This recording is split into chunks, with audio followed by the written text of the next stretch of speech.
Welcome to the Earth is Ghetto podcast. I know these are not coming out as fast as you guys want, but I promise you, we are always worth the wait. So first and foremost, we're going to dive right in. The Earth is very ghetto, hence the name. So first things first, we have to do our mental health check-in. Where are you at? Fuck it all. That's where I'm at.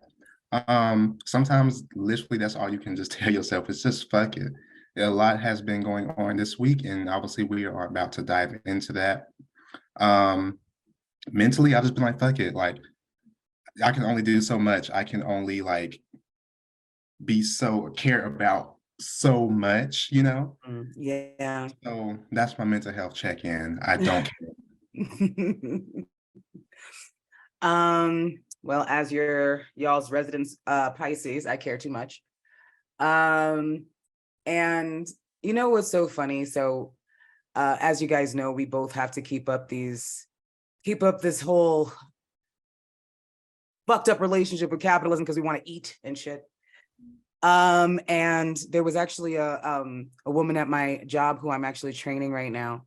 And when I say, you know how when sometimes we use like the other day when we was on live and you're like, I hate when people ask how you are and then you tell them and people are like, whoa, hold on. I didn't ask you for the truth.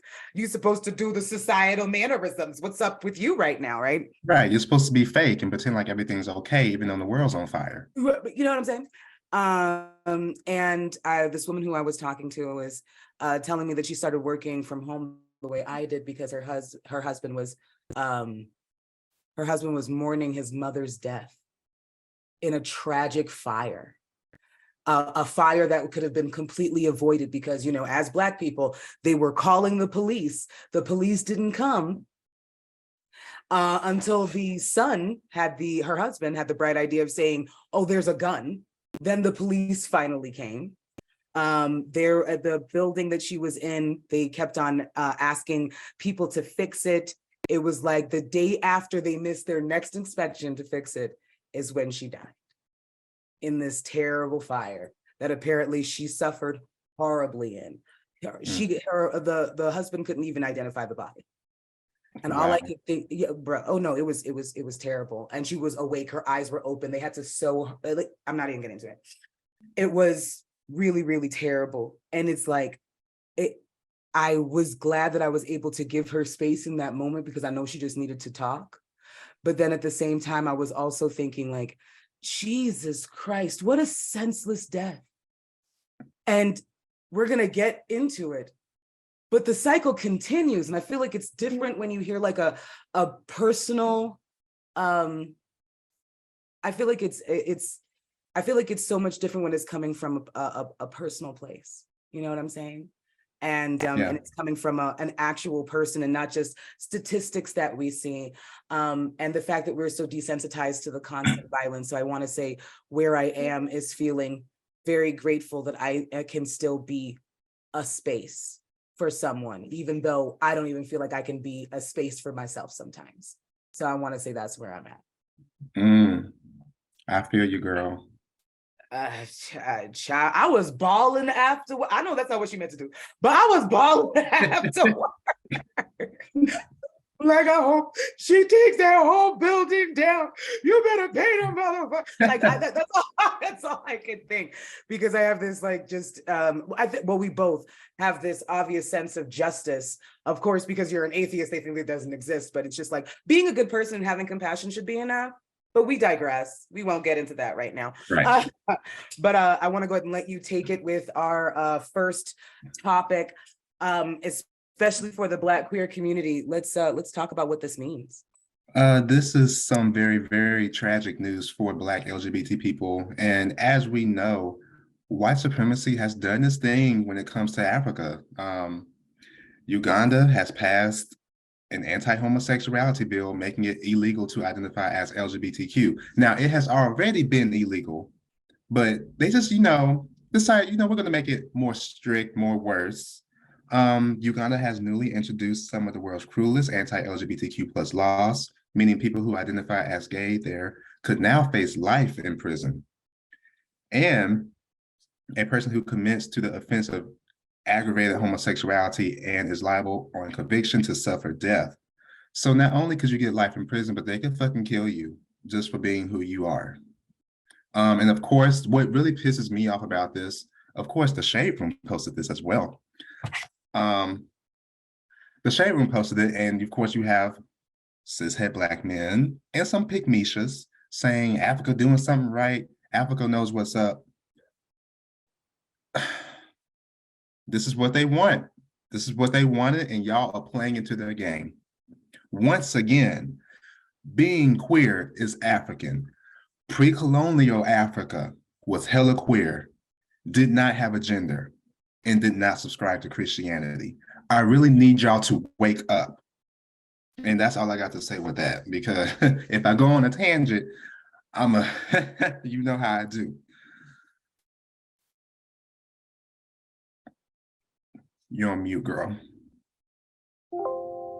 I was going to say, I think that this is a great segue to moving into what we're going to be hopefully doing every show is talking about queer Africa, ancient queer Africa, pre-colonial Africa, because for whatever reason, there is this myth that is being perpetrated throughout our community. And I mean, across the entire Black diaspora, that for whatever reason, they believe that it was homosexuality that was brought to our shores, when truly it was the hatred of homosexual people. It was homophobia that was actually brought to our shores.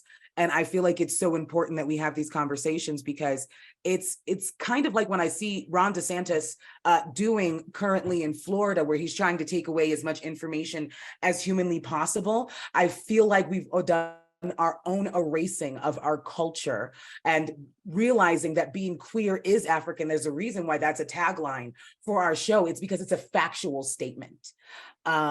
So I definitely want you to go ahead and play the next clip. And I want everybody to listen really carefully. This is your history.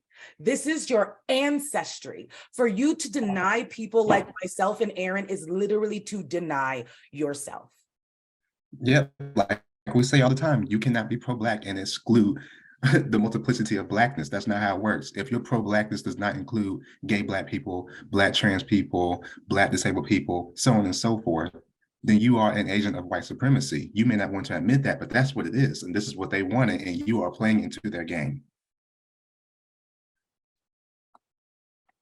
On the other side of the Mediterranean Sea, King Henry VIII was criminalizing gay sex.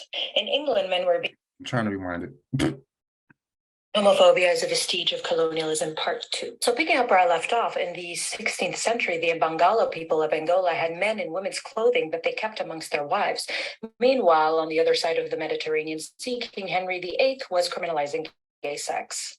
In England, men were being sentenced to death by hanging for engaging in homosexual practices. Meanwhile, in Uganda, there was an openly gay monarch who actively opposed Christianity and colonialism. In the 19th and 20th centuries, Africa was forced to adopt new values, and homophobia was legally enforced by colonial administrators and Christian missionaries. In fact, customary laws were tweaked to conform to colonial rule. They were given ancient cultural legitimacy and then legally enforced by customary authorities who were backed by colonial power. And so anti-LGBTQ plus laws not only made their way into the constitutions, but also into the mind of many African people. And sadly, many generations later, many still believe that homophobia is a part of their culture. But there is still hope. If ever you'd like me to make some more videos about the subject, please let African hope. So now that we told y'all that 2 + 2 = 4, are you still going to say that it equals 5? Carry the one. Are you going to tell us to carry the one? Because honestly, and I'm so glad that you picked out something specifically Ugandan. Okay. I like it's so important that you see how far white supremacy has pushed us down this rabbit hole of vicious violence against people who look like ourselves. I need you to understand, you know what the worst part is? We don't even need the white man around to hate each other. The injection has been so deep. Our indoctrination has been so deep, we'll do it ourselves. Mm-hmm. And this is why they just sitting back and relaxing, girl. When we literally have Black people out here saying that being gay is a white thing.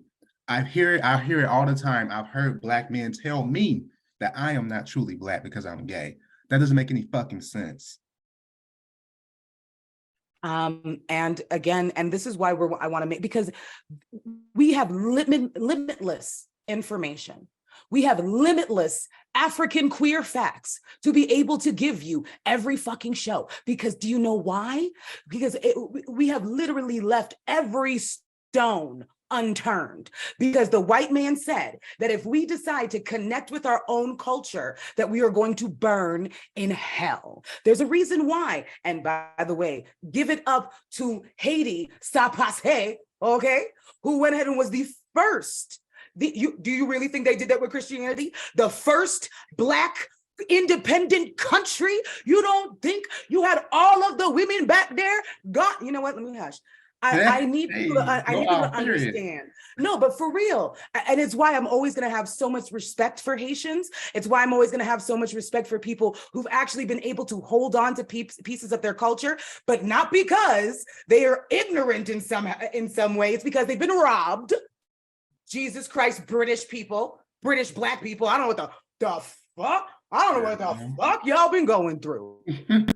Because it is very weird. They don't actually know themselves. And I'm like, okay, your father's name is Barrington. Do you really think that nigga's name was actually Barrington? See, this one sneaking behind me. It's okay. She in the show now, girl. She in the show now, girl. Look, that's she might as well come say hello at this point. But anyway. That's our brand. That's our brand, ghetto. I'm here. For real, all we need is a boom mic that just comes down every so often. It's gonna be like a very, very much like Tyler Perry production. We have like a microphone. I was gonna say Blair Witch Project because I was hoping it was a little better than that. At least give you some suspense, but you know what I'm saying. But no, I feel like it's something that is so important that we do not talk about enough, because this kind of xenophobia, this kind of bigotry against each other, this kind of homophobia, transphobia still coming from the entire umbrella of white supremacy. And you don't want to admit it because you like being able to oppress other people. You like feeling like you're better than someone else. So you don't want to break down those vestiges, because let me tell you something, those things are not real. The same way when all of white America decided to bring Black people over to go ahead and take all of the regular white people's jobs, and they were able to do that without them saying a word, because they convinced them that you losing all of your work is, oh, no, I know that you no longer get paid, but they don't get paid either. Is that help? And they took it. They drank that shit. And that's the ridiculousness of it, because we continue to vote against our own self-interest, if that even works anymore. You continue to go ahead and uphold and support people who fucking hate you. If you are agreeing with the Ku Klux Klan, you're an agent of white supremacy. So they hate gays, you hate gays. Guess what? You might as well go over there. Oh, you can't because they'll hang you? Oh, okay. I literally, like, you will see panels of white supremacists and hotels of Israelites in the same room bashing gay people, like LGBT people. So how can you sit here and tell me that homophobia is not a white supremacist export? Like, girl, come on. A lot of you straight Black men think that patriarchy was made for you. And a lot of y'all want white man's power. Patriarchy was not made for you. White supremacy's job is to divide and conquer, and y'all are falling for it every single time.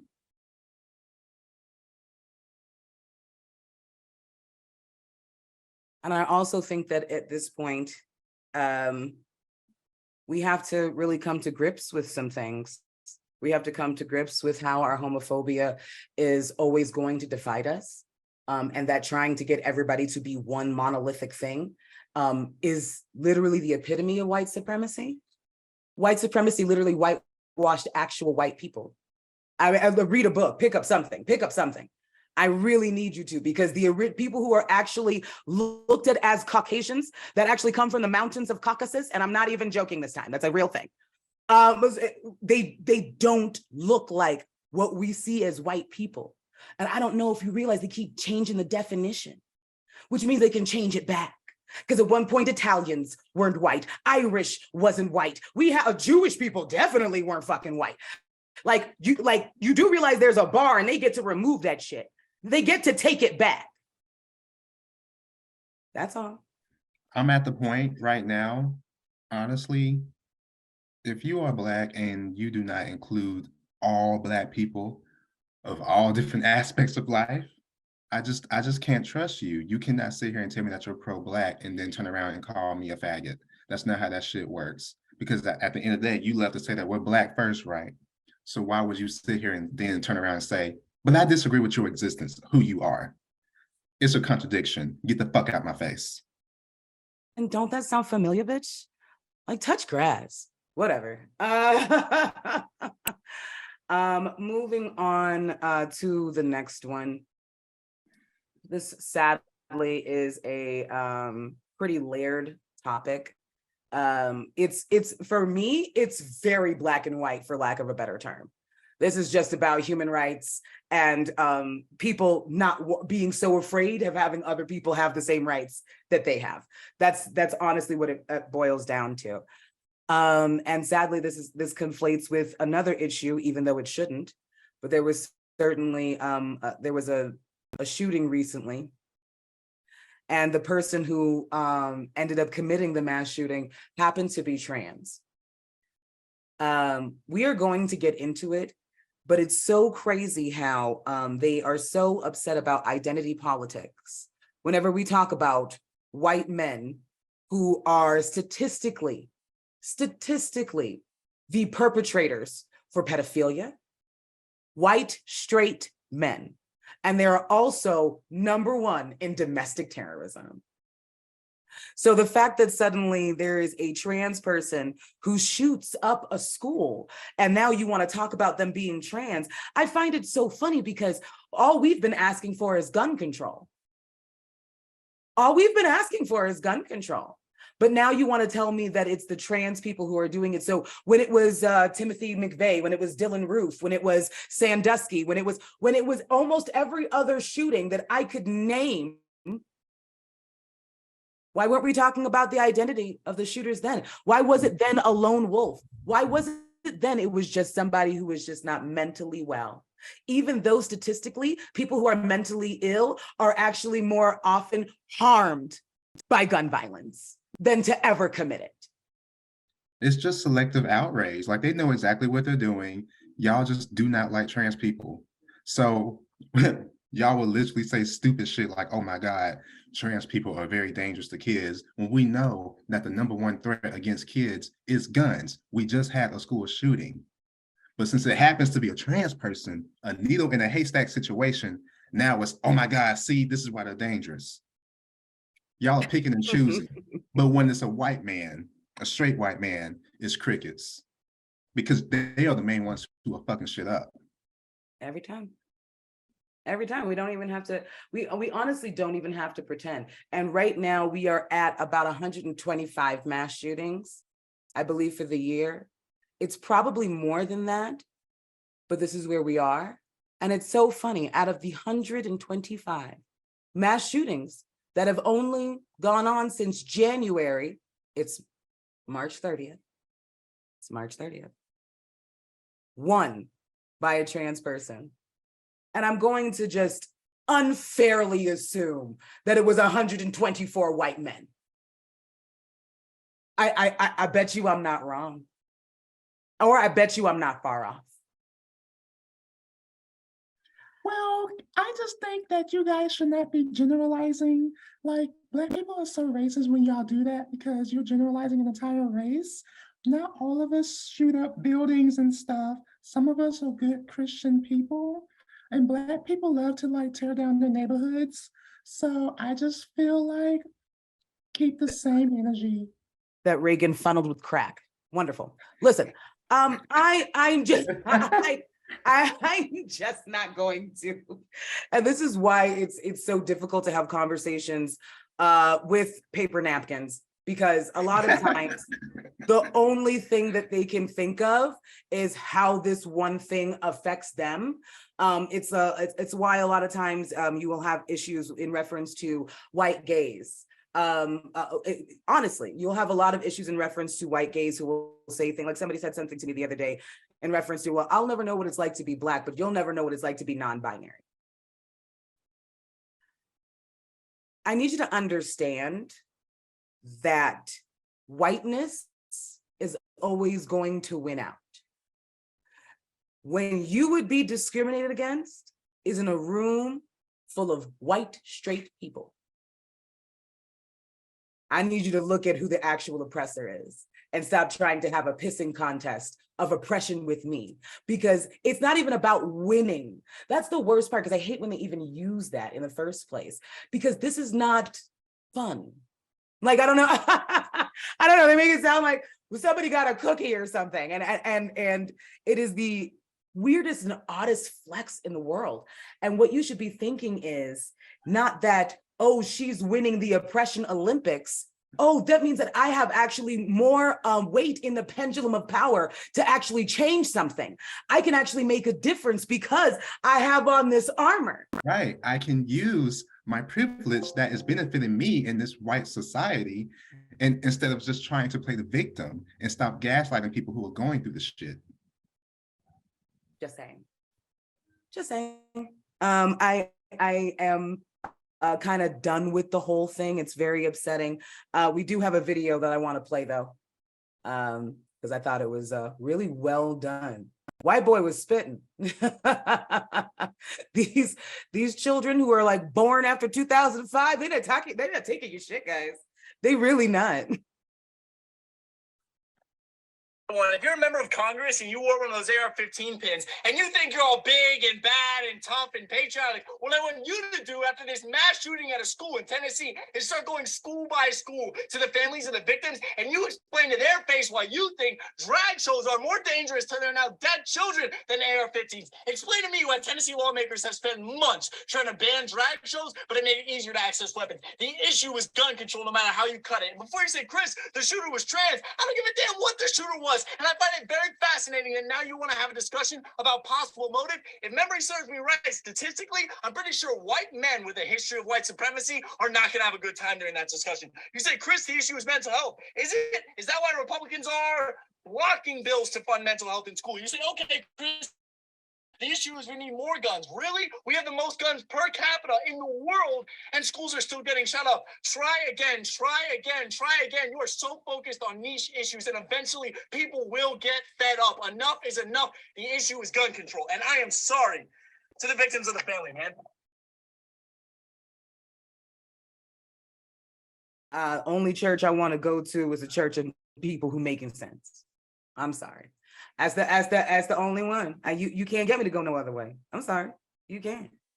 And for the people who are saying stupid shit like, oh, well, if you do take away our guns, they're just going to find another way to hurt someone. At the end of the day, violence is still going to happen. So from now on, when you go to sleep at night, stop locking your doors. Don't lock them, because if someone wants to break in your house, they're going to do that regardless. They're going to bust the window. They're going to do what they got to do to get inside and take your shit and possibly kill your ass.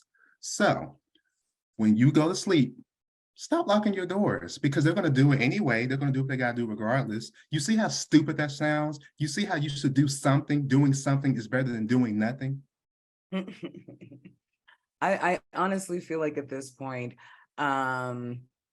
there's really not much that we're not going to be able to do very much about it, because at the end of the day, they really are showing us that they care so much more about guns than they care about children's lives.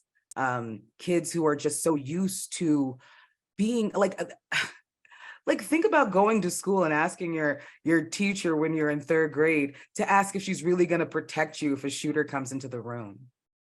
And then your idea is, let's arm the teachers. A lot of schools have buckets filled with rocks just in case a shooter comes in. They have the kids throw the rocks at the shooter. This is the new normal. Y'all don't give a fuck about these kids. Y'all really do not give a fuck about these kids, especially people in Congress. They do not give a fuck. It's all about power and money and control. Listen, let's talk about those buckets. Not only do they have rocks to throw at the assailant to go ahead and bust out windows so they could possibly get out, we're talking about blankets, toilet paper. That bucket is supposed to be used to shit in case you were in there for a long amount of time. Yep. And this is what your little children, let me tell you something, homeschool moms, homeschool families, I want to shout out to you because I understand there's maybe a little bit of privilege involved because you have enough money to be able to keep your child at home. And obviously not everybody has that opportunity. But for those of them who are willing to sacrifice to make sure they don't let their children go to school, to go have them brainwashed, they're taking Martin Luther King, Rosa Parks. Listen, did you know that a teacher got in trouble for talking about the Renaissance movement? Christians thinks that that's demonic. The Renaissance movement, Van Gogh, nigga. We talking about Van Gogh, the nigga who tore off his ear because he was upset and wanted a bitch. By the way, that nigga was for real crazy. But honestly, so Sistine Chapel, Michelangelo, the naked nigga with the tiny dick where they put the leaf over it. We can't talk about any of that shit, period. You thought it was just for us. You thought it was just the Negroes. You thought they were just going to erase us. And it's so funny because when you actually look at the inception of race in general, it was the Portuguese who actually came up with the idea of race. And then to see them ousted out of their own whiteness because it was co-opted and taken over. And they're like, yeah, you can't join. You're not white enough. Oh my God. It's just amazing. It's just amazing to me. But one of the things that I feel like is really killing me when it comes to this particular topic is the fact that children are not safe mentally, they're not safe physically, and you don't save them from the mediocrity of your level of education. They don't. They really don't. And like, do you think any change is going to happen here? I don't think it is. I think if it does, it'll come from a younger generation than us. And if and when it does, they would rather destroy the world than to give it to the people. So I take that as you will. Take that as you will. It's why I'm leaving, nigga. Like, I'm sorry. And like I said, and I will always say it for every minority who wants to stay here because they're like, this is my shit, bitch. And you're not about to make me do nothing. I appreciate all of your fervor and I will always support you, but it'll be from over there. I'm not doing this with you. I'm sorry. My knees don't even work good. You don't even want me in the fight. Leave me alone. I just want to be happy and raise some chickens and maybe milk some goats one day. Have a nice little garden. I'm not asking for too much. Child. Speaking of people who are fed up with shit, people over in France, I think this is like day 9 or 10 of protests. Mm-hmm. They just fucking shit up, girl. And let me tell you something, I'm here for it. I'm glad you sent me that video because it was an eye-opener because girl, we are mega imperialists and a lot of state violence over here. Why I found that I wanted to see both sides. I do see both sides because, you know, I am a revolutionary, but when it comes to my views on revolution in America, I think I would rather have a political revolution. I don't want a bloody revolution. I would hope it doesn't have to come to that. If it does, and it does, I mean, hey, we gotta do what we gotta do because we're sick and fucking tired of this shit. But I definitely think it is definitely time for a political revolution. French pension reform. The French pension reform basically raising the retirement age from 62 to 64. More than 1 million people took to the streets across France on Thursday, with protests turning violent in some areas as demonstrators voiced their fury at proposed pension reforms. Clashes between groups of protesters and police broke out after workers staged a national strike throughout Thursday with flare-ups in Paris and regional capitals. French police said around 1,000 people acted violently, setting fires, launching smoke bombs, and damaging property. In the southwestern city of Bordeaux, protesters set fire to the entrance of the city hall during ongoing clashes with police, according to CNN affiliate BFM-TV. Police fired tear gas at crowds in northwestern Lorient, while video from Rennes shows authorities using water cannons to disperse protesters. At least 80 people were arrested and 123 police officers injured. And fuck them, I don't give a fuck about the police officers. Injured in France on Thursday during the nationwide protests, French Interior Minister Gerald Darmanin said. Thursday was the 9th day of strikes in the country and the first of coordinated action since French President Emmanuel Macron's government pushed a bill to increase the retirement age from 62 to 64 through Parliament without a vote last week. The mostly peaceful day of strike action, which saw 119,000 people march in Paris, according to the Interior Ministry, disrupted transport networks or refineries and schools. It also affected air traffic, with 30% of flights impacted at Paris Orly Airport.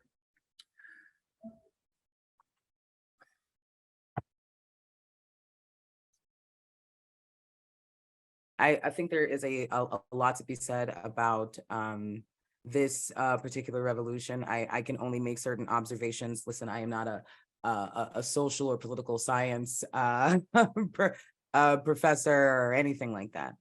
But I have to just name a few things that sound like we should mention them. So this whole thing happened because they were raising the age of the retirement from 62 to 64. And you had 1 million people out in the streets over raising the retirement age, which is something it feels like America does every fucking year. So I feel like that has to speak a little bit to the level of tolerance that the actual constituents have, and not just like they have it, they demanded it, they take it every single day. It's why why they only had to do a 2-year gap for them to be like, oh no one's going to work. Who's going to work? And you know, it's funny because I'm hearing a lot of white liberals say, oh, we need to be doing what France is doing and we need to be fucking shit up. Where was y'all doing the Black Lives Matter shit when Black people were being killed in 2020, fucking shit up, and y'all was saying violence is not the answer and we just need to reform? Where was y'all? Because bitch, Black folks been ready since slavery. And you know what else? I feel like it's like I feel like it's almost in the same vein as, you know, all of these bombs are being dropped on Ukraine, but they still had time to be racist. I feel like a lot of times, even when they are trying to make movements, because it is so uninclusive, they don't even realize how much they end up injuring themselves. Because Black people, to our own detriment, are some of the most forgiving motherfuckers in the world. And when we see other people in pain, it doesn't matter what color they are. We just saw what was going on in Ukraine. We're like, yo, that's wrong. That's fucked up. You can't do that. And just to come and find out, our own African doctors, during when it's time where they're being bombed, actually had time to segregate their train and be like, oh, sorry, no darkies allowed. Sorry, no jigaboos. Do you see what I'm saying? And I feel like that's important to understand. Like, how do you expect people to even support your movement or get upset when Black people don't give a fuck about your plight, knowing that if I was in front of you, you wouldn't piss on me if I was on fire? And I feel like for the French government, I feel like they don't understand why maybe not everybody is rallying around them right now. But let's go ahead and play the next video, because I thought it was such a great deep dive into the situation. Taking notes from France right now. There's a way that when Americans are trying to figure out what do we do next, and you're looking for different templates, France actually is not a very good one. This is why. You must understand the actual oppressor that you are going against. And if you are America going against the American state, you are going against a violent imperialist body. Now, what is an imperialist body? An imperialist body is somebody who knows how to maintain their control, and the U.S. maintains its control through two main mechanisms. It's money by the dollar, and it's military. It wields its military prowess throughout the world, and it has trained numerous different other governments to become dictators. And that is why we are seeing so many different citizens overthrowing or revolting against their different governments over the past few decades, because they're really revolting against the influence of American imperialism. So you are dealing with a state that knows how to use violence in a coordinated effort. This is why Cop City is so important right now in Atlanta, because that is nothing more than a training ground to militarize militarize our police in order to ensure that they know how to head off massive protests. And we have seen this over and over again since the beginning of this country. But if you need a more recent an example of this, since 2020, then with the resurgence of once again protests and the violence the state enacted. So you were dealing with the militarized state. So when you were thinking about looking to France and going in the streets and enacting all of these things, look what happened in goddamn Seattle, Portland, Chicago, New York, all Atlanta, all these other spaces. We know what the state will do. It will rear its ugly head because it has no problem using what it has always used. It's goddamn violence. Now, on top of that, the U.S. also wields control internationally through its imperialism by its money. And we are seeing it being challenged right now on the international scale with Russia and China having talks that is allowing the possibility for other countries who have been beholden to the U.S. via its debt in U.S. dollars to then have their debt alleviated through another currency. That is a direct challenge to American hegemonic power. Now, all of that is happening while internally the U.S. knows it is going through a massive change. We know power is shifting and power is showing its hand. We need to be able to understand what it is actually showing us. So now we're having folks like Rand Paul and Tucker who seem to have somehow awakened to what is going on. That is not an awakening, y'all. That is the realization that power is shifting where it is actually going to place its power because it cannot rely upon its old ways. Again, just using its military and money on the international and domestic scale. So right now, currency is being shifted and power is being shifted to data. It's always been shifted to data, but now it's being sped up because, again, the global currency of the US dollar is being challenged. Therefore, American imperialism is being challenged. You must know your oppressor in order to strategize and how to push back. Violence against the capitalist is not met with more violence. It's met with hitting its goddamn pockets. Fuck the economy. You guys. Yep. And we saw a glimpse of that.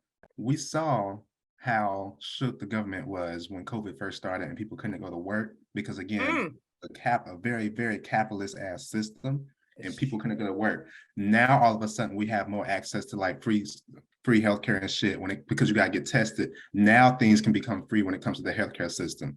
So they pick and choose. It's all about the money. If you're going to fuck with the government, you need to fuck with their money.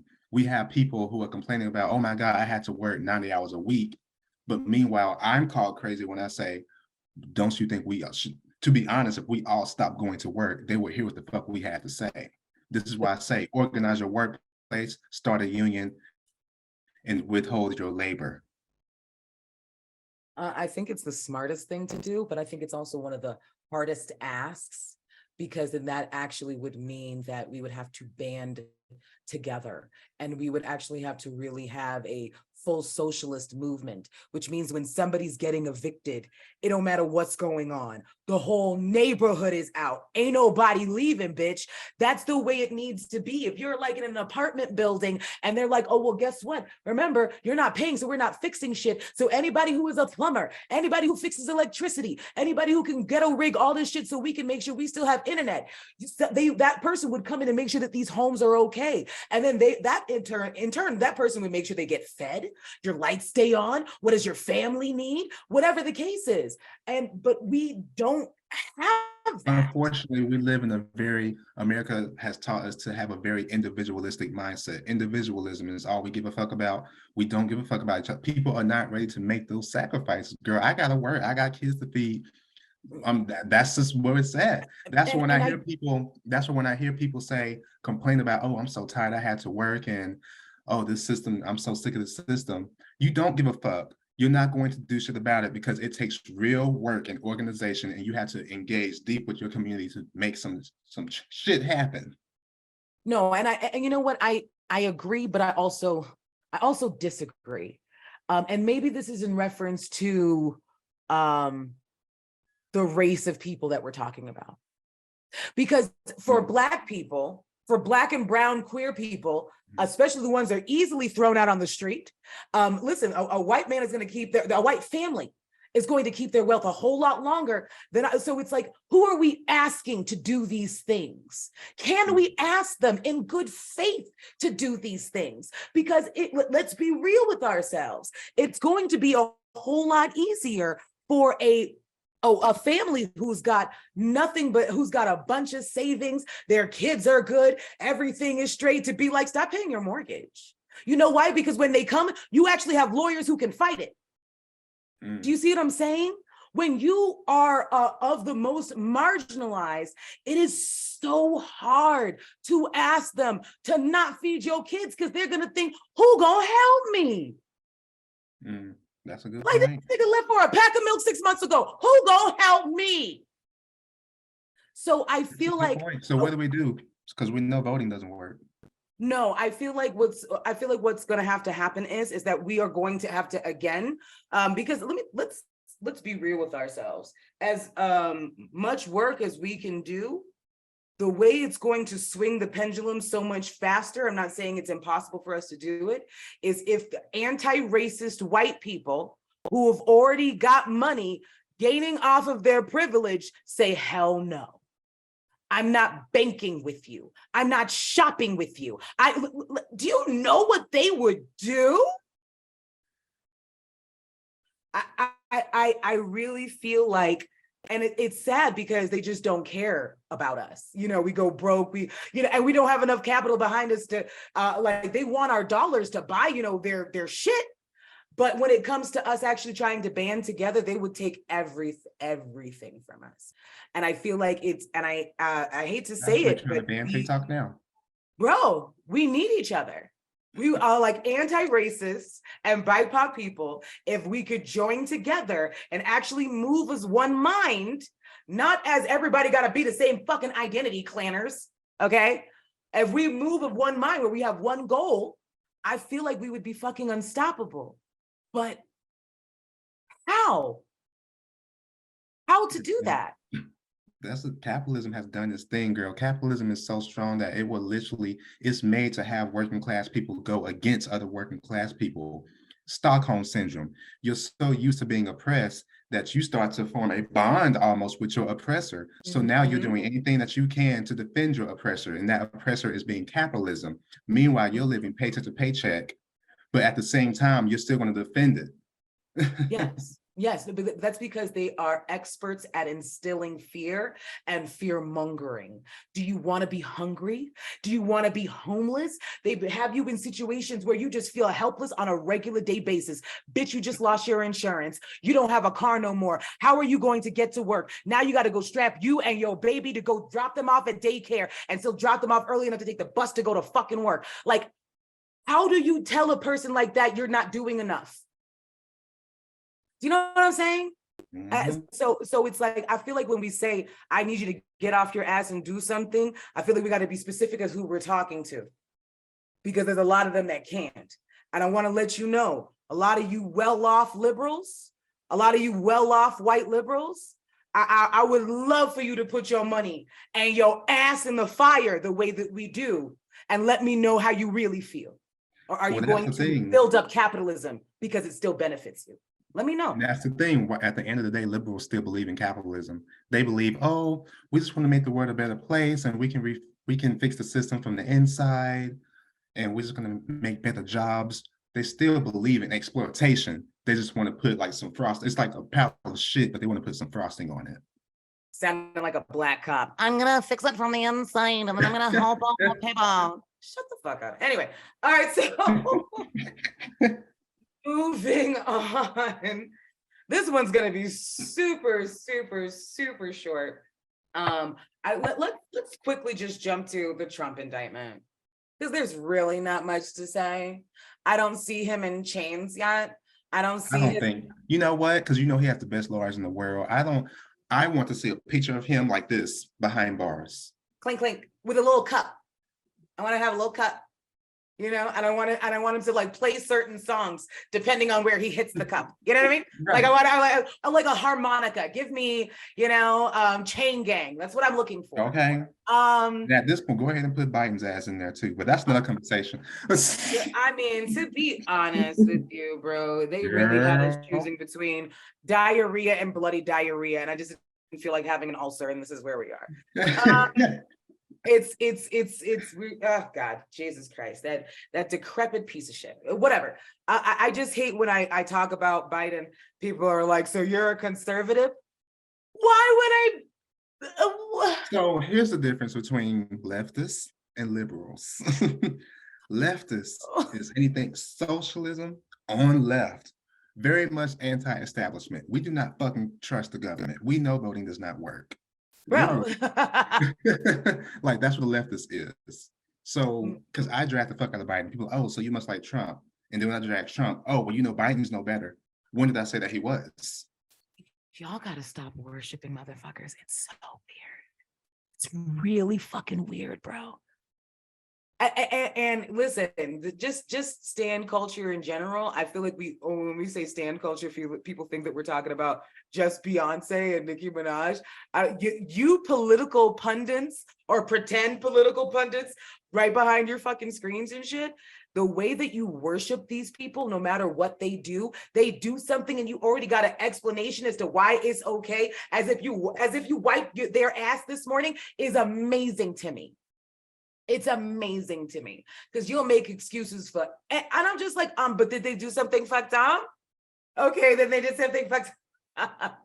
And for whatever reason, liberals and Republicans both have that, where they'll just defend what the fuck ever. They'll figure out a way to defend it. And I just want to say that is psychotic behavior. Liberals be like, vote blue no matter who. And yeah, capitalism is okay because it's blue. And I put hashtag BLM in my bio, so I can't be racist. And yeah, my best friend's black. I sucked a black dick in college. There's no way I can ever be racist. No, it's fine. I mean, I sucked a white dick in college. I mean, I'm not, okay, whatever. Anyway, so I just want people to understand. Let me see, I'm trying to think, have I sucked some pink? I mean, it wasn't pink, but it was on a white man. Because you know, sometimes the tip of it be looking like it's about to blow up. Never in my life. I listen. I don't know who out there's got red penis. I've seen it before. It's scary, girl. I'm like, who have you seen someone? It's scary. I saw a picture online one time. I said, "Girl, how is this possible? What is it? A blood clot?" You know what? It's no. You know what? No body shaming here, guys. No body shaming. I was just alarmed. I didn't know what to do. I just had to figure out how. Shaming. We love dicks over here. It's fine. It's fine. So wayward curved ones are really more my steez, but you know, it's fine. I think that I need people to understand that this worshiping nature that a lot of these political people have is super fucking damaging because it stops you from being able to be objective. It stops you from being able to be on the right side of anything because you're thinking to yourself that that they'll exceed the means. It's okay that they did this fucked up thing. It's okay. It's all for the greater good. Let me tell you, there's a reason why they say the road to hell is paved with good intentions. Because you will rationalize anything because you're like, but look at my goal. Look at my goal. And I was like, you just killed like 17 million people. Aaron from Attack on Titan, you fucking fascist. Like, I like, bro, like, let's stop for a second and think about it. No. Oh my God. I just can't. And I think that it's becoming more important that we really stop and assess why we like someone so much. Stop saying you love that person. You don't know that nigga. You don't know them and they don't know you and they would not piss on you as you was on fire. Former President Trump was indicted on criminal charges in New York on Thursday for his role in organizing hush money payments made to an adult film star during his 2016 campaign. The history-making indictment marks the first time a president has been charged in criminal matter and comes as several law enforcement entities are investigating Trump's conduct in numerous probes. First time a president or former president in history is being faced with criminal charges. Once again, will he be behind bars? We'll have to find out in the next episode of Dragon Ball Z. We don't gotta find out shit. That Velveeta Voldemort motherfucker is not going to fucking jail. Stop it. I'm trying to be optimistic here. They go, if anything, and this is if anything, they gonna put on one of them ankle monitors, all right? Just so they can watch Melania pull it off every night. Like there's no, I promise you, ain't shit gonna happen. And if shit does happen, I will be super shocked because, and if it does, it'll be the shortest sentence that we've ever experienced in life. Okay, it's gonna be like 30 minutes, girl, and then they're gonna be like, okay, you're good to go. Probation for like 30 years, even though we know you're gonna live 7. You know, it doesn't, it doesn't matter. It doesn't matter. Girl, let's just hope his Michelin man built ass stays in there until. Never mind. Let me not go in. Listen, all we can hope. Let me tell you something. African spirituality dictates I don't have to wait. I don't have to wait for him to die in jail. Period. Take that as you want to. All right. Moving on. Oh, Jesus. I didn't want to talk about this shit. Jonathan Major.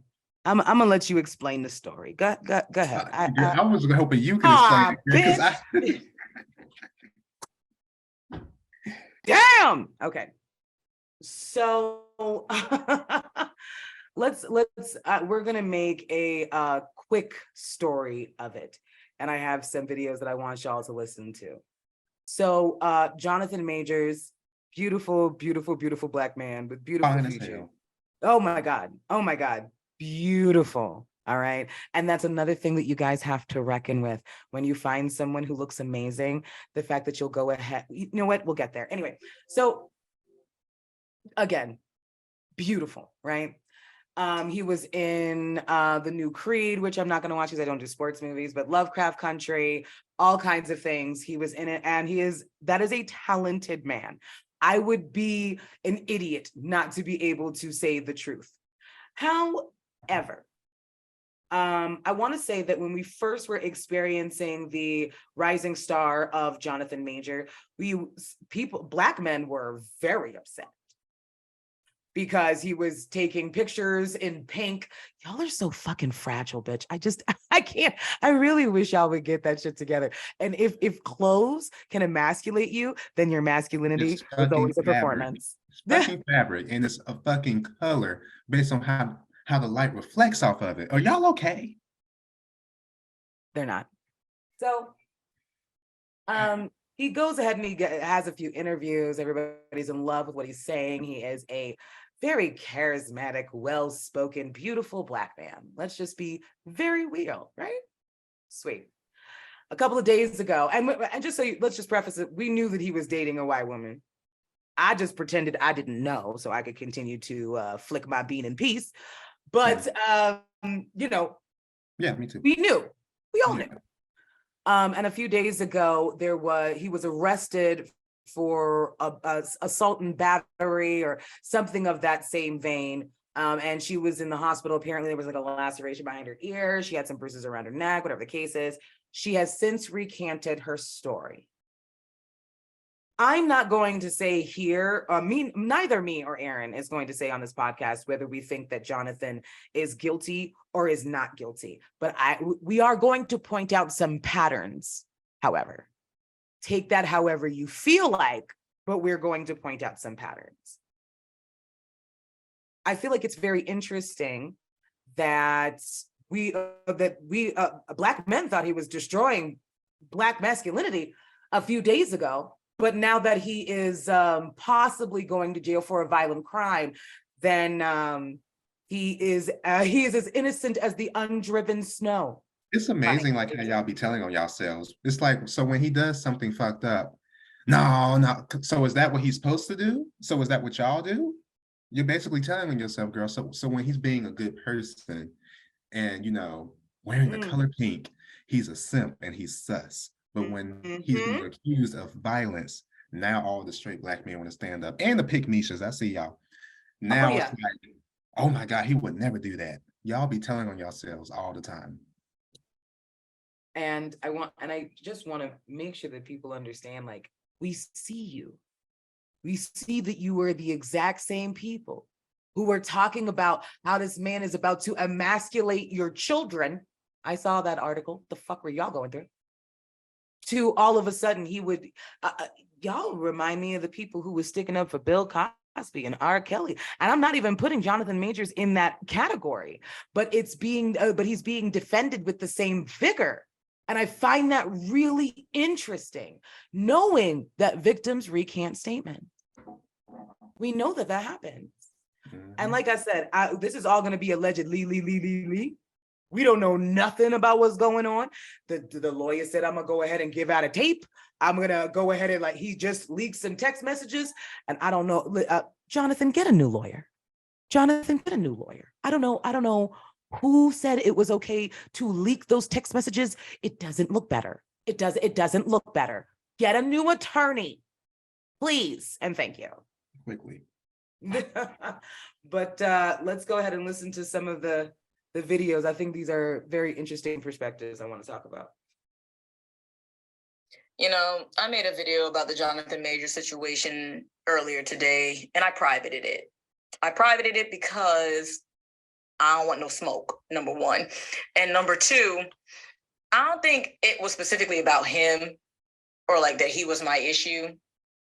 I think my issue is how much I've seen people flip-flop over the past 2 weeks behind this person.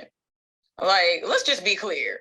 A week ago, this man was the downfall of the entire Black community because he was in pink and had flowers around him. So he was emasculating the Black community, right? Black men didn't see it for Jonathan Majors until he got accused of some type of violence. And that right there is the real problem. Y'all went from calling this man an outright sissy to being ready to go to war for him because he allegedly put his hands on a woman. Y'all don't find that suspicious? Y'all don't find that suspicious? So in other words, Black people, Black men specifically, it's okay for a Black man to be effeminate as long as he is accused of some type of violence and harm against women, right? That anchors his manhood for a lot of you. Y'all will throw away a Black man for being comfortable in his femininity and then cape for a Black man who's comfortable committing harm allegedly against a woman. Now, I wasn't in that car, so I am not speaking to whether that man did or did not do anything. I do know that people that are victims of domestic violence often recant stories out of fear of more violence. I also know that systemically, white women and preferences have been the ones more likely to lie about a Black man. Yet somehow it hasn't stopped y'all from desiring them and holding them at higher standard and regard than Black women. But I will use this as a teachable moment for Black women. Do not let these men tell you that they are the leaders of anything. Do not let them lead your family or you anywhere. Do not let them be the head of your household. And they cannot even lead themselves away from the source of their own demise, their preferences. White women, they're not victims of relationships with white women. They tell you that you need to choose better when you end up with a bad Black man, but they can't choose better when they end up with a problematic white woman. Black men have been chasing after access to white women since after slavery. If sitting for 400 years being abused by these women didn't stop them from desiring them, I don't know why Black women think that you're going to change their minds in 2023. And please notice, Black women, they are not over there tussling with white women about this situation. They're in the comment sections arguing with us. Think about that. She ate that. She ate it on up. Listen, I love her as a creator. I'm going to be making sure to tag every single video that we have. But we also have one more video, that brown girl, Christina. Oh my goodness. I got to know how old she is before I start saying how beautiful I think you are. Oh my God, girl. But yes, I wanted to make sure to play her video as well, because she actually put a light on it that I hadn't seen. But I also didn't realize that people were trying to compare Jonathan Majors with Emmett Till. Emmett Till. Yeah, I thought it was. That's fine. Continue. There are hundreds of people who have public allegations of abuse and who have been caught in those public allegations of abuse. And that even in the scrutiny of those allegations, those men come out on top professionally, legally. Even if not legally, still sometimes professionally, still sometimes artistically. You know what I'm saying? Context is that these men are some of the most valuable assets to the most powerful companies in not the nation, not in Hollywood, the world. Which is why comparing Emmett Till to powerful Black men of status within a capitalistic industry that protects abusers is wildly inappropriate. Emmett Till was a young Black boy who got lied on and accused of something by a white woman. The Central Park Five were young Black and brown boys who got lied on and accused of something on behalf of a tragedy that happened to a white woman. The Tulsa Massacre, where there's a young Black male adult teenager caught with a white woman, whether that was consensual or not, he was going to be lied on and accused. And that led to a massacre of an entire Black town. Yes, this is historical that white women have lied on Black men and Black men have been criminalized and lynched and killed because of relations with white women, whether it was consensual or not. But you're missing the context of it. You're missing the context and how contextually things change, which is what my beautiful homie was talking about and explaining. That though we can sit here and acknowledge, yes, there are Black men who are falsely accused and incarcerated by the system that is built to incarcerate them. But that doesn't mean that the circumstances are fair when the context changes. And the context is they're in an industry that protects abusers. In an industry that gives them status, money, power, finances, resources that can help them combat their marginalization outside of that system. Resources that these other Black men, young Black boys did not have. So when you're in an industry that is protecting abusers, regardless of their race, that context shifts and changes.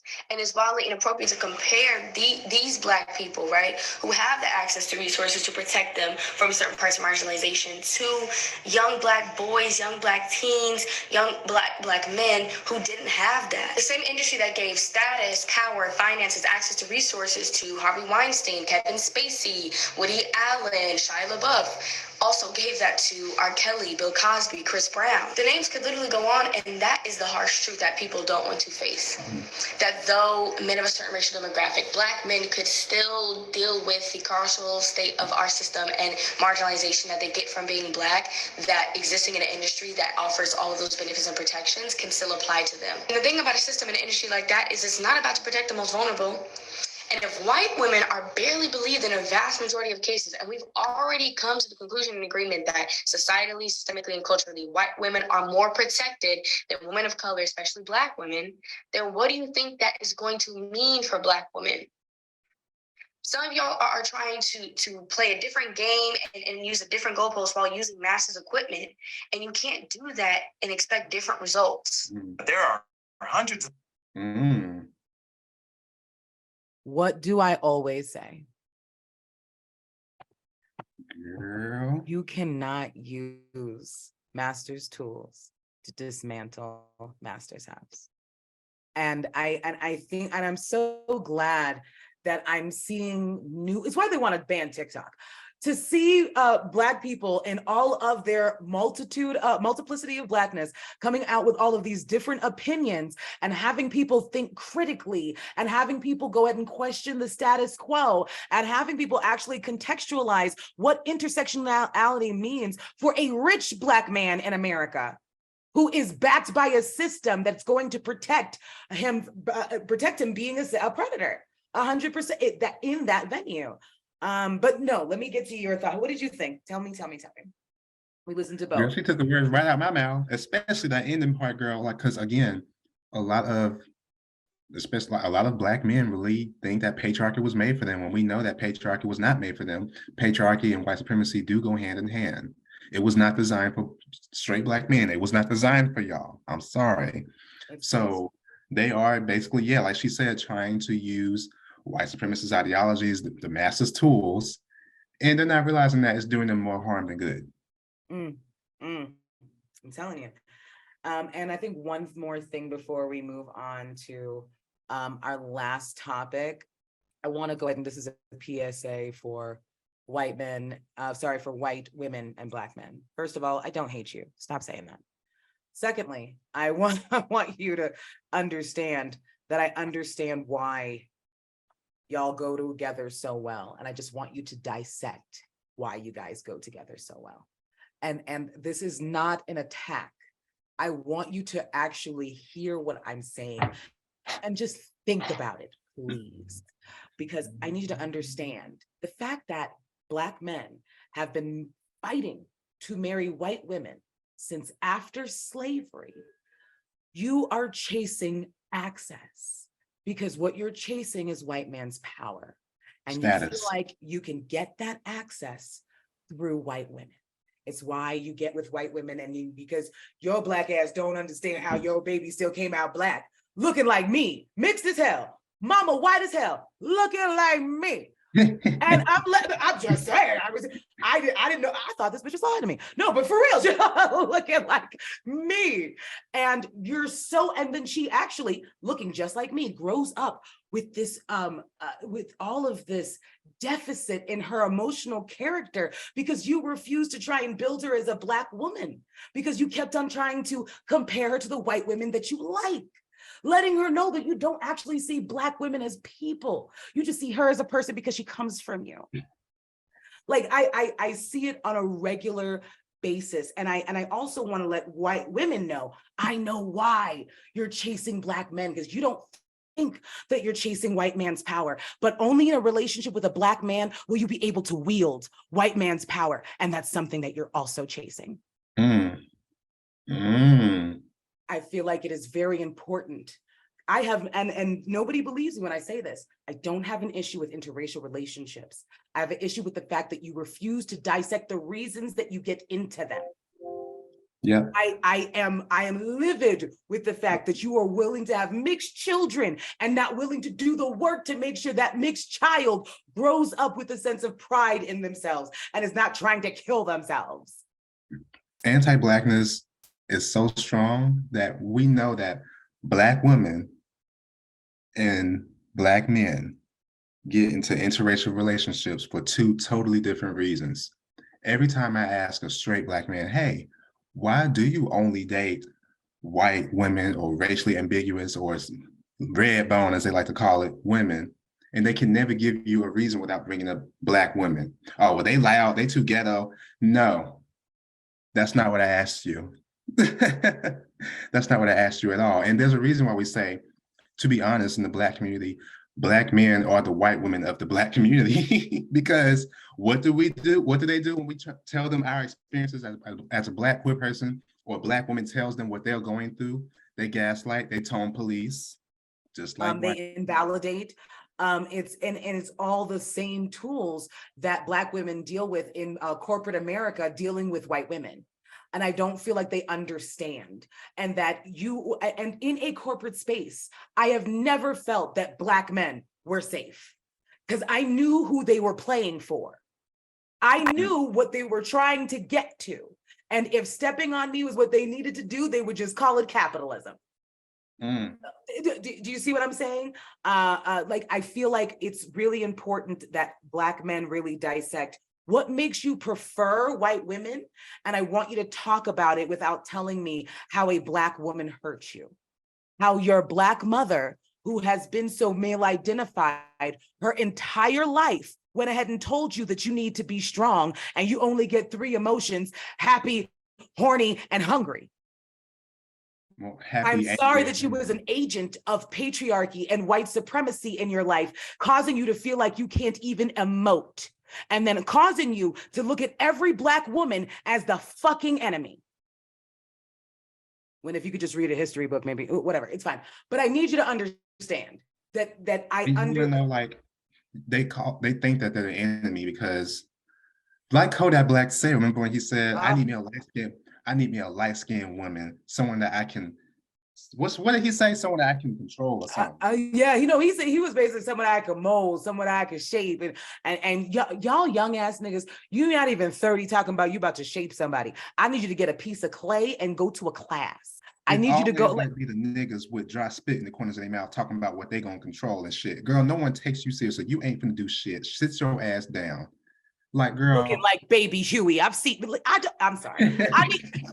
I cannot stand you. I cannot. And this is the issue that I'm having, because, and this is how you know I'm trying to grow and I'm trying to get better, because there's so many things I want to say about this man, but I'm like, I gotta dissect my own, where all of these insults would be coming from. So let's talk about the issue. I hate And that. not about the fact that it looks like you got a ring of stink around your neck.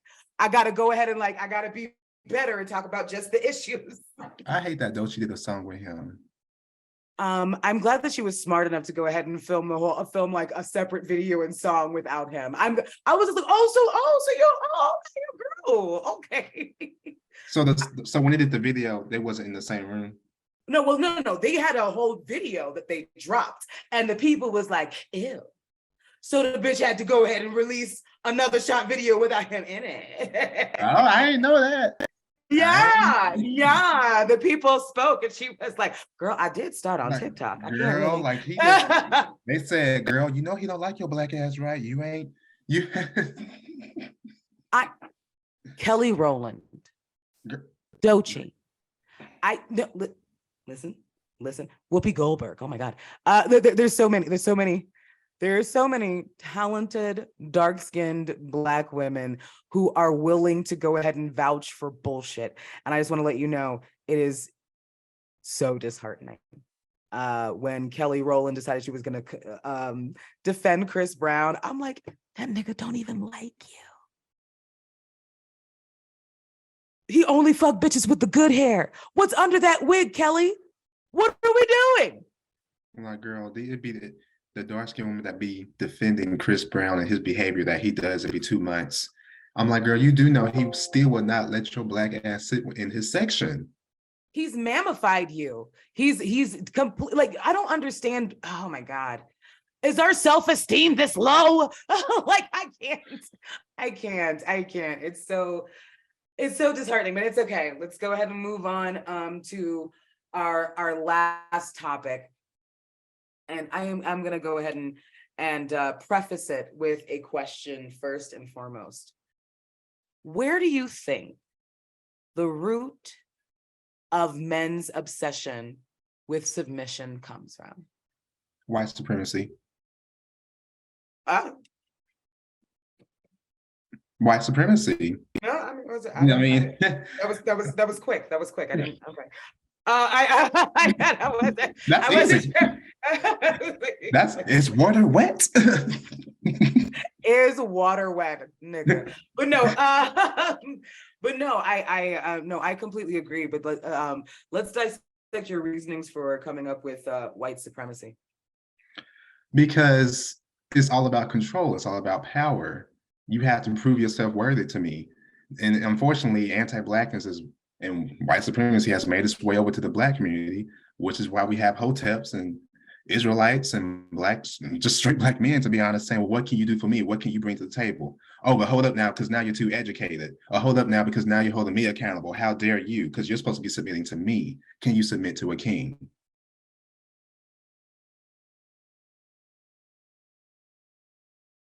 I'm so glad that you decided to mention enslaved peoples, because I feel like it is the root of where it comes from. I completely agree.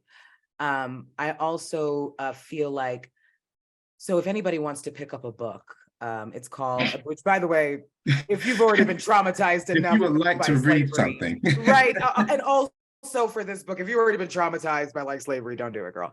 But if you can take a few more. This is a book of personal excerpts from slaves.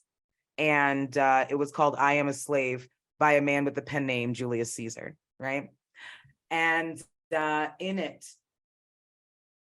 was so funny because the Black women, while they were being enslaved, they talked so much about the anger coming from the men because they had no power. And so it was like they were being assaulted more. It was like they had to deal with going into the field or going into the kitchen and the rape from the white man. But because of what they were doing to Black men, it was our abuse that just became even more tenfold. We were literally dealing with it from two areas. I feel like it's really important that we understand that the place that Black men are coming from, and by the way, this is no excuses for you dusty ass niggas who only use 3-in-1 body wash and don't wipe between your ass cheeks. I'm not giving you shit. I'm just giving reasons. Just want to put that out there. I need people to understand that it comes from a place of deep hurt and a lack of control. They had a lack of control when they leave the house. They got to smile in front of the white man. They got to go pick up after the white man. They got to say, yes, sir. They got to go ahead and wipe shoes and wipe ass and then go ahead and still be called a boy when they're over 45 years old before they leave the home. They do before they leave work. Do you understand what I'm saying? So when they come back to their domicile, they have to control something. Because you have to remember, the white man has already taught them the things that give you control is ownership over something else. Because that's all they know. So now they gotta keep it with them and put it on. This is why, again, this ideology, first as God and as man, and women need to submit. Do you see what I'm saying? And it's something that's so I feel like right now it's something that we're seeing so much of, but especially me growing up in the 90s, and maybe it was because I just had a lack of consciousness because I was so fucking young, but it was something I just did not see then. I didn't see all of this hurt. And that's how you get the Hebrew Israelites. It's how you get these people telling me that I'm not West African, nigga. I know how you gonna tell me.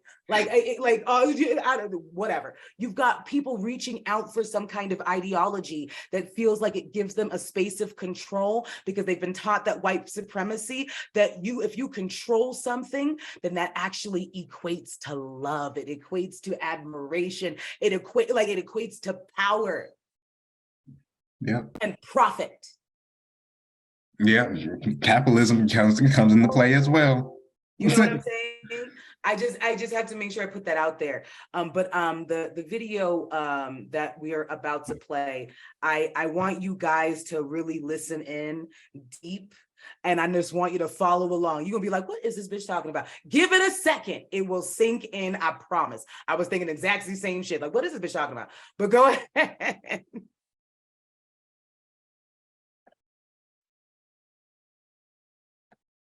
Women.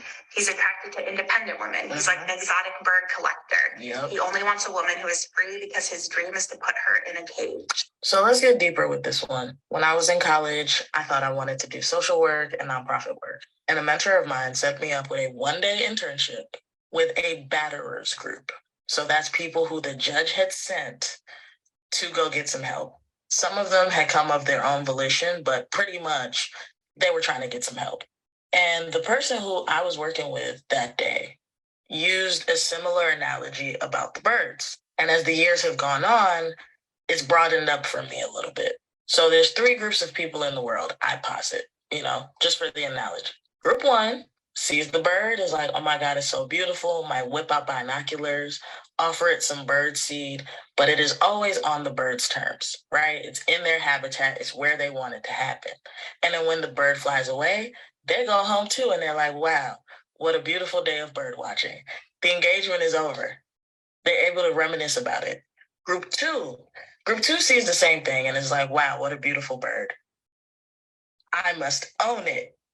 And so group 2 follows the bird, chases it down, catches it, puts it in a cage, just like the quote said. The part the quote left out, though, is that when the bird is now in the cage, it is now dependent on the person who now owns it for food, water, birdseed, all basic necessities.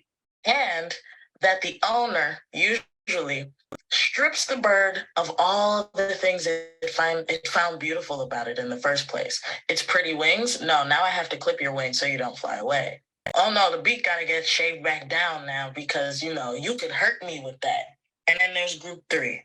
Group 3 sees the pretty bird and is like, oh my God, what a bird. I must unalive it. I have to bring it home. And then they bring home the carcass and they reanimate it. So it's not real life. It just looks like it's living. They put it on their mantle. Now it becomes a showpiece that they show off. It's a little trophy, but it is posed how they want it to be. They have full control of that situation.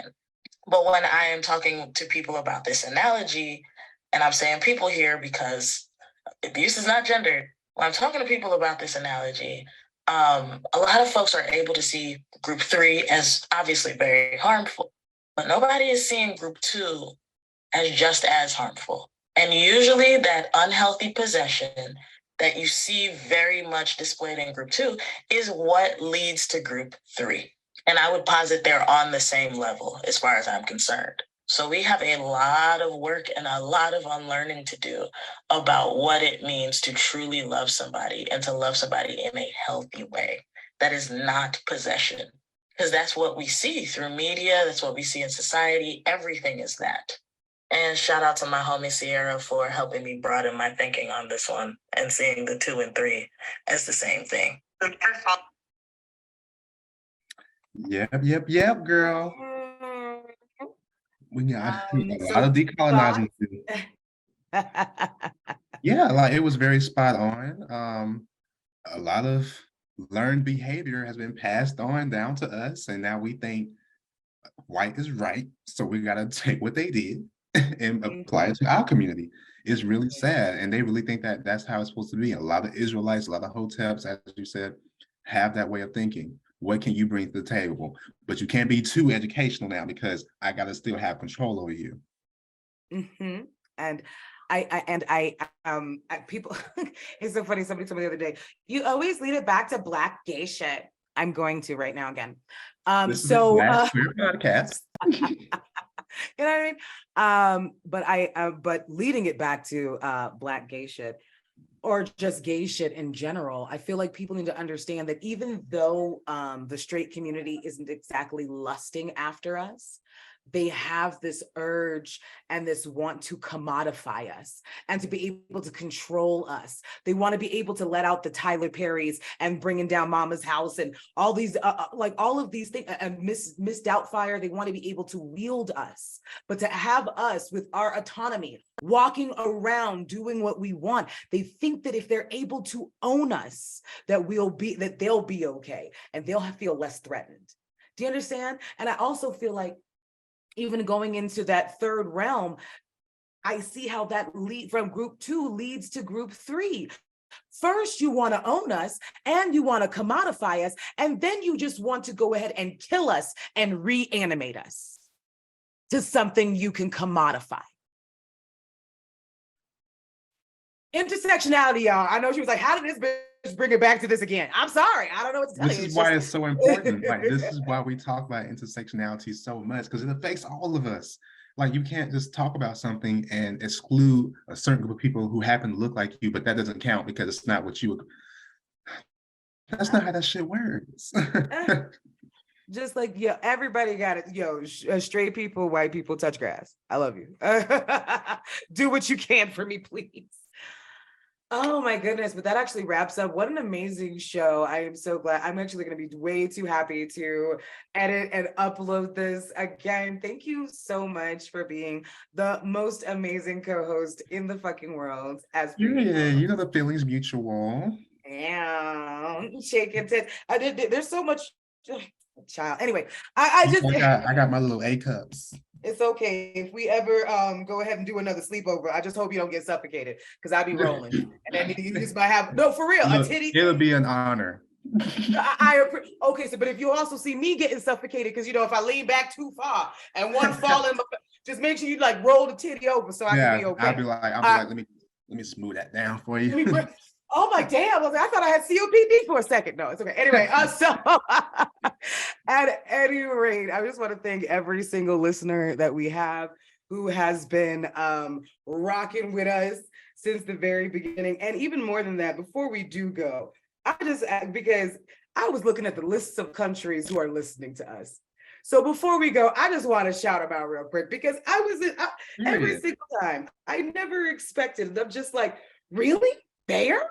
Yeah, like it could be like something you would never heard of. I'm like, wow. I was like, okay. So obviously, United States, appreciate you rocking with us. Canada, United Kingdom, Netherlands, Germany, the Philippines, United Arab Emirates. I'm sorry, I can't talk. France, Kenya, Austria, Greece, Israel, South Africa, Brazil, Jamaica, Hungary, Australia, Mexico, I'm coming, bitch. Ireland, Switzerland, Denmark, Thailand, and Saudi Arabia. Wow. Saudi Arabia? I went like, this shit is crazy. I'm like, are you fucking serious? Y'all listen to our black gay asses. It's listen, because I know niggas is in Saudi Arabia, but I didn't know you was listening to us. But that is it. That is all. Just wanted to make sure I shouted everybody out. Just remember that being queer is African. And as per usual, we're going to see you in the next one. Period. You can follow us on our Instagram podcast page, which is earth_is_ghetto_. You can follow me on Instagram, which is Aaron8077, AARON 8077. And your Instagram? Oh, it's okay, child. It's going to be tagged in it. You can click on me. Oh yeah, I forgot to do that shit. Yeah. Yeah, girl, just click on the shit. Yeah, I forgot. Yeah, no, we're gonna be tagging it in there. It's okay, you get to us. You can listen to all of our podcast episodes on all streaming platforms, period. And you can follow us on TikTok as well. All right, y'all. Love you, Black people. Bye, hoes.